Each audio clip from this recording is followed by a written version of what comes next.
You've heard it before. Strong, light, or cheap. Pick two.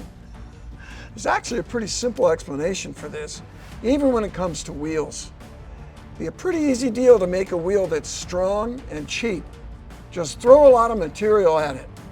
But what you get, if it's strong enough, it's going to be extremely heavy.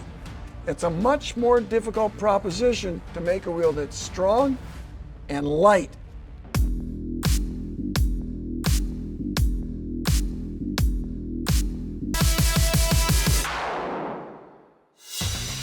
Wheels available for your performance car are typically made in one of three ways: cast, flow-formed, and traditionally forged.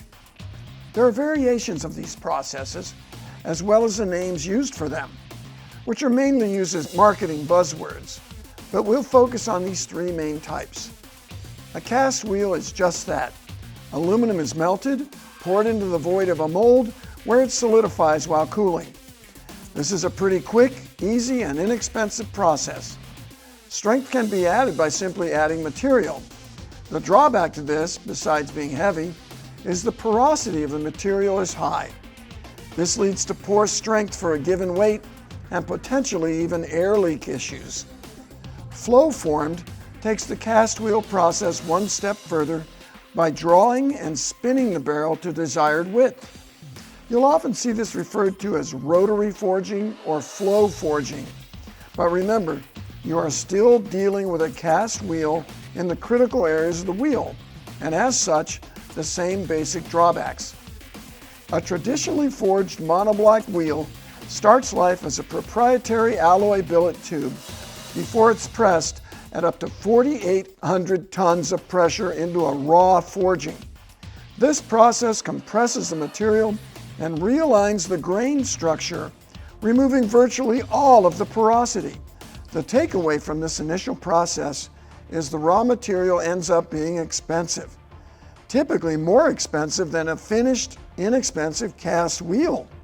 Beyond this, you are basically taking a 130-pound forging and removing roughly 85% of the material, which is inherently wasteful and requires a lot of machining runtime. That said, what you are left with is the strongest and lightest option available.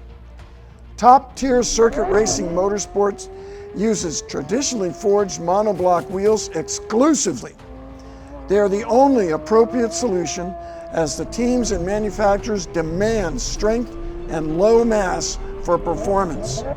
Today's sports cars have got way more capability than they had 15 years ago. The race car versions are slower than street cars are now. They've got way more power, much stickier tires, real aerodynamic downforce, and a lot more weight. Because of that, a traditionally forged monoblock wheel is the only appropriate choice for today's high-performance cars. Light, strong, and cheap? Pick two.